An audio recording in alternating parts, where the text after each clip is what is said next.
Il a publié nos prénoms, leur histoire. Il s'agit de prénoms masculins dans un premier temps. Son auteur est avec nous, Guy Boutillier. Bonjour. Bonjour, M. Duperron. Dites-moi, ça a dû prendre du temps à publier un ouvrage semblable parce qu'il y a une mine de renseignements extraordinaires là-dedans. Oui, ça a pris quelques années, en fait. Quelques années, oui, sûrement. D'abord parce que il y a un travail de recherche en bibliothèque, comme on dit, chercher des renseignements sur l'histoire, l'évolution, la transformation des prénoms, ceux qui les ont illustrés, comme on dit. Donc, et puis, il n'y a pas un bottin, si vous voulez, il faut chercher à gauche et à droite. Et c'est le plaisir de la recherche, d'ailleurs. Vous êtes même allé au cimetière Côte-des-Neiges? Ça, c'est l'autre. En fait, c'était ça à l'origine, à l'origine même. J'étais curieux de savoir quel prénom nos prédécesseurs, nos ancêtres, portaient au 19e siècle. Vous avez dû trouver des Ephrem. Ah, j'ai trouvé des Ephrem, j'ai trouvé des Herménégilde, j'ai trouvé évidemment Herménégilde, c'était mon grand-père. Là, c'est un très beau nom. Et il est très courant. Il est courant en Espagne. En Espagne, au Portugal, en Italie, Hermenegildo Zegna, c'est le nom d'un couturier italien. Ici, au Québec, on l'a trouvé couramment non, mais il était là, entendu, au 19e siècle. Il y a au Nouveau-Brunswick M. Herménégilde de Chiasson, bien sûr, qui est poète et qui a été nommé lieutenant-gouverneur. Tout à fait, oui. Puis lui, il est contemporain, si je puis dire. Oui, alors le prénom est encore contemporain. Oui, et puisque vous le prenez par ce biais-là, ce qui est intéressant de remarquer, c'est qu'il y a des prénoms qui étaient des prénoms de l'époque. On dit des vieux prénoms disparus. Oui, peut-être, mais il faut se méfier.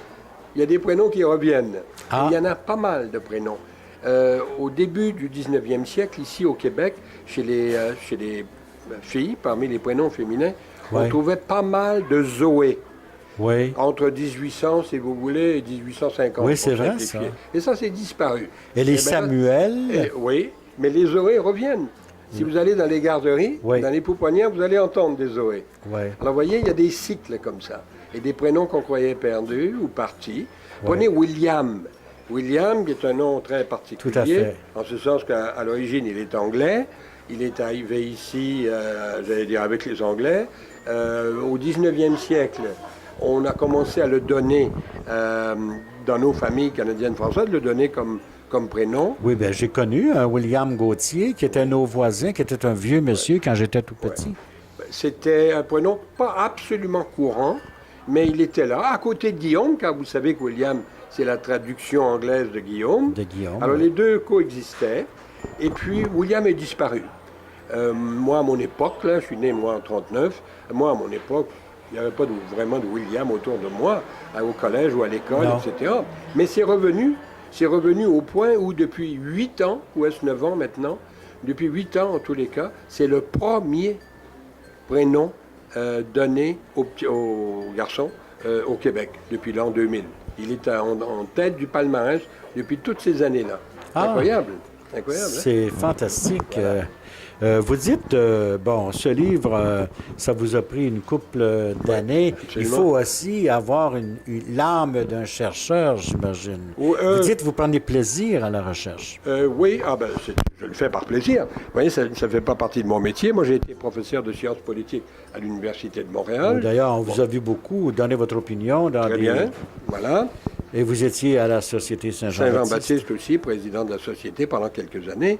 Alors, en tant que professeur d'université, évidemment, je m'intéressais à la recherche. J'ai fait de la recherche et de l'enseignement toute ma vie. Alors, l'idée de la recherche, c'est quelque chose de normal.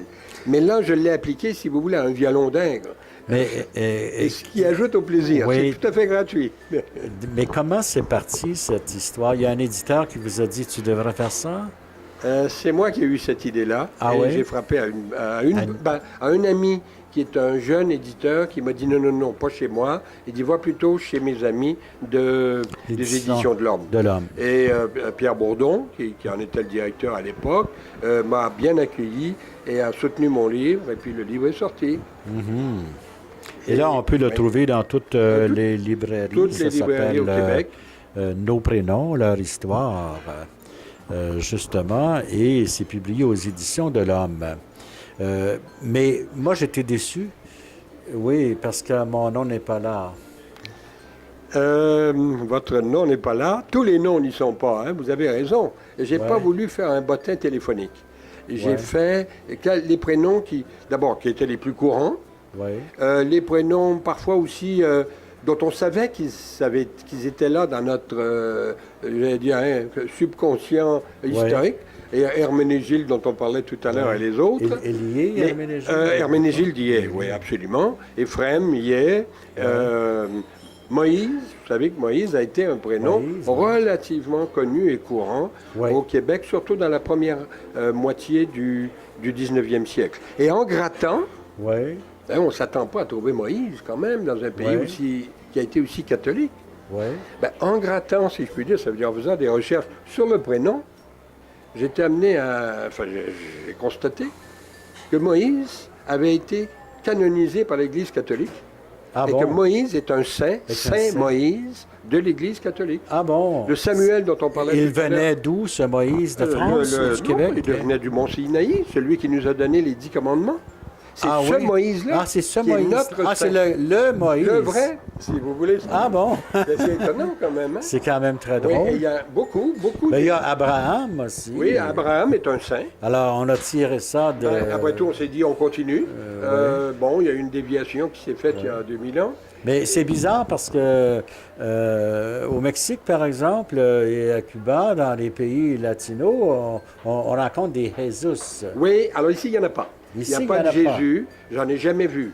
J'ai vu bien sûr des Christians, des Christophe, etc. Oui. J'ai pas vu de Christ tout court. Non. Et on comprend pourquoi. Des Jésus non plus. Mais vous avez raison, dans les pays d'Amérique latine, enfin de langue espagnole, il y en a. Alors, chaque pays, vous savez, a aussi ses habitudes, ses traits, c'est très culturel. Qu'est-ce qui vous a le plus intéressé là-dedans? Par exemple, je vois, vous avez des pages sur les prénoms dans le centre du Québec, les plus populaires dans l'Estrie, sur la Côte-Nord. Je voulais, pas non, dans les Laurentides, la Mauricie, etc. Disons, mettre de la chair autour du prénom. Et cette chair-là, je l'ai prise empruntée à la fois à l'histoire et à la géographie. Et quand j'avais un prénom devant moi et que je voulais justement l'habiller pour le rendre vivant, intéressant, une des premières choses que j'ai faites, c'est à ça que vous faites allusion en ce moment, c'était de voir s'il n'était pas présent parmi les noms de nos villages. Or, je crois que 80% des noms que j'ai traités dans ce livre ont un écho toponymique. Vous étiez bien servi au Québec, M. Boutillier. Mais oui, tout à fait. Avec les saints. Il y a jusqu'à Saint-Michel des Saints. Absolument. Vous avez tout à fait raison. Il faut le faire. Alors, mettre de la chair par la toponymique, et ça, ce qui nous permettait, soit dit en passant, de constater que certains prénoms qui n'ont plus cours comme prénom, qu'on ne donne plus aux enfants depuis parfois des générations, continuent à vivre dans notre paysage grâce au nom des villages. Et ça, j'ai trouvé ça sympathique. L'autre élément qui m'a apporté de la chair pour habiller les prénoms, ça a été l'histoire. D'où venait le prénom, par quel pays, enfin, le plus souvent, on commence par le pays d'origine. D'où vient-il? Alors la réponse, c'est toujours soit de l'Ancien Testament, donc de l'hébreu, soit de l'Empire romain, de la Grèce antique, soit plus proche des pays évidemment européens, des pays germaniques de langue allemande. Quelques prénoms nous viennent d'Angleterre, mais pas beaucoup. beaucoup de ces noms. Prenez William, on vient d'en parler. William, bien sûr, il nous vient d'Angleterre, mais à l'origine, c'était un prénom allemand, germanique. Il y avait Guillaume le Conquérant qui Guillaume, était exactement. Et Guillaume le Conquérant, qu'est-ce qu'il a fait? Il a conquis l'Angleterre en 1066 et il s'est amené en Angleterre avec armes et bagages et avec ses prénoms. Et il a presque balayé entièrement, pas tout à fait, mais il a balayé presque entièrement tous les prénoms qui existaient avant. Il a imposé sa domination culturelle, notamment par les prénoms. Alors, il s'est amené évidemment avec son propre prénom à lui, Guillaume, qui, au long de l'évolution des siècles, le Guillaume est devenu William. Alors, c'est pas un hasard si le fils du prince de Galles porte ce nom. Ça a été en Angleterre, le premier, historiquement, ça a été le prénom le plus donné en Angleterre depuis des centaines d'années. William et John, les prénoms là qui sont au premier rang. En France, ce serait... Historiquement, là, si vous regardez sur une longue période, ce serait plutôt Jean, Pierre, Joseph est bien placé aussi en France. Au Québec, au Québec, ça a été Joseph et Jean-Baptiste, mais ni l'un ni l'autre non plus court maintenant. C'est d'autres. Là, ça évolue plus rapidement. Il n'y a pas de domination absolue. Mais vous avez quand même Gérard, qui a été le premier prénom pendant une dizaine d'années autour de 1910-1920. André, en partie grâce, si je puis dire, au frère André. A été il y a des gens à cause du frère André. Oui, absolument. C'est-à-dire que les prénoms nous viennent. Les prénoms, c'est pas parce qu'il... le fait qu'il était personnage religieux, estimé comme tel, en faisait une personnalité politique. Aujourd'hui, on ne cherche plus nos personnalités politiques dans l'Église, mais on les cherche ailleurs. Je vous donnerai un exemple c'est une hypothèse que j'avance. Je sais qu'elle a du sens. Je ne sais pas si elle est absolument vraie. Prenez un prénom comme Mario. Oui, j'allais justement... justement en parler. Mario est un prénom d'origine italienne. On a reçu ici au Québec, à la fin du 19e siècle, un certain nombre de prénoms italiens. Pas parce qu'il y avait des immigrants, mais probablement à cause de nos références religieuses avec l'Italie. Alors, on a eu des Roméo, on a eu des... on a eu des Lorenzo, on a eu des Antonio. Il n'y a pas si longtemps, vous allez me dire, il y a 50 ou 60 ans, au gouvernement du Québec, 3 ministres de M. Duplessis. Il y en avait 3. Oui, ensuite il est devenu premier ministre, mais juste avant, ils étaient 3 Antonio dans le même gouvernement. Donc, ça, c'était des prénoms d'origine italienne, mais parmi ceux-là... Alors, on sait que les Italiens s'intéressent beaucoup à la politique, monsieur. Vous ne trouverez pas de Mario dans cette vague-là.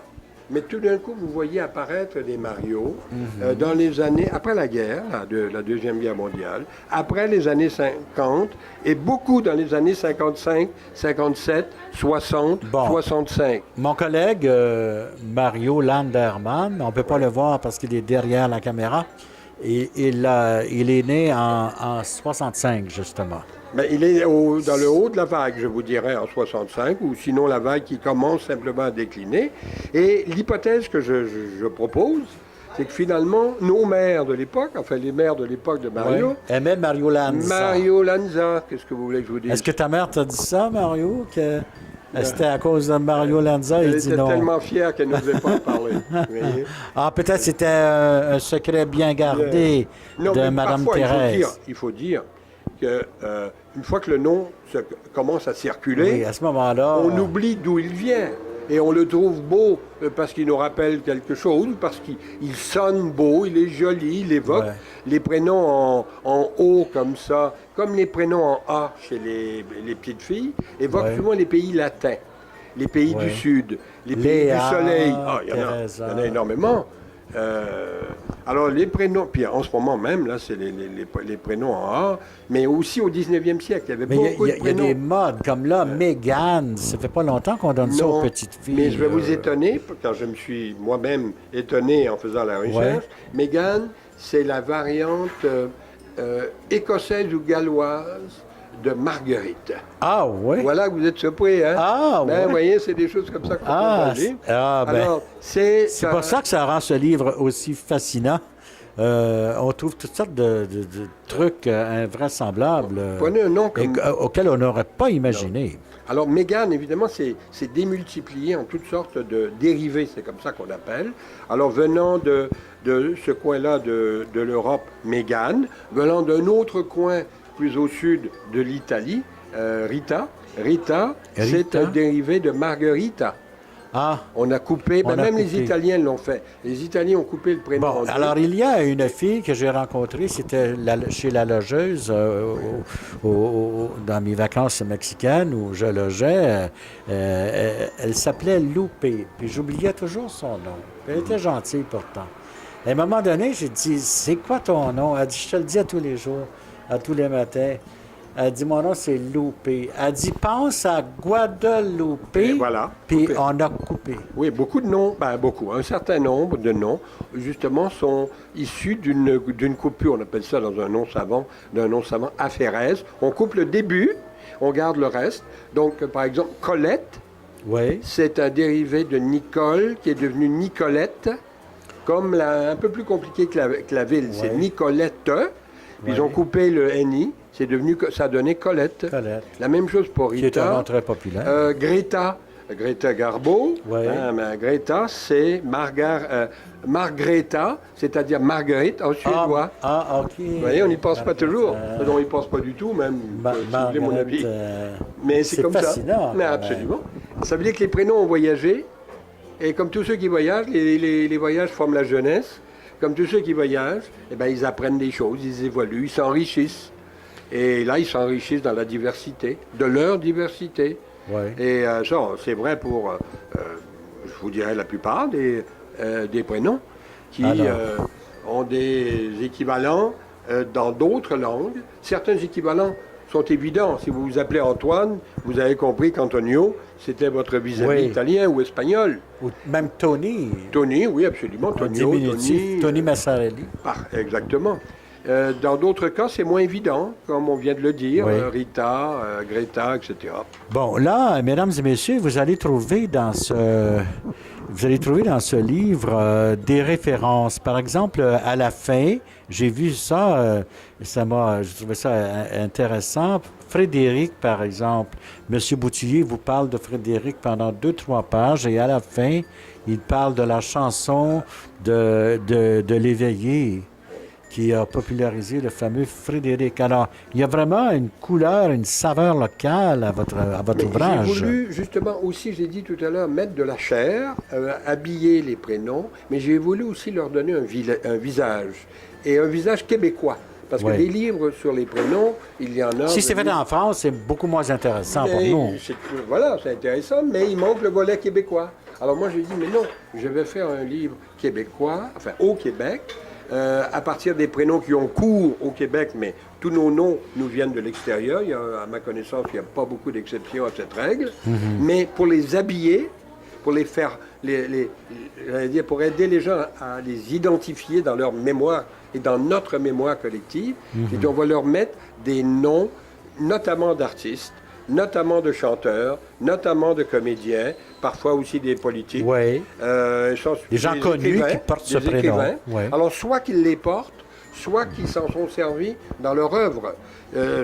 Hier, j'étais en train de faire le prénom Laura. Ouais. Laura, comme Laura Secor. Ouais. Évidemment, je n'ai pas pu m'empêcher de signaler que c'est qu'un des romans de Michel Tremblay s'intitule « C'est à ton tour, Laura Cadieux ». Voilà. Oui. Ah, c'est merveilleux. Voilà la saveur locale. Alors, merci d'avoir écrit ce livre, c'est passionnant. Merci. Et on attend avec impatience le tome 2 sur les prénoms féminins. Merci de m'avoir invité. Merci beaucoup.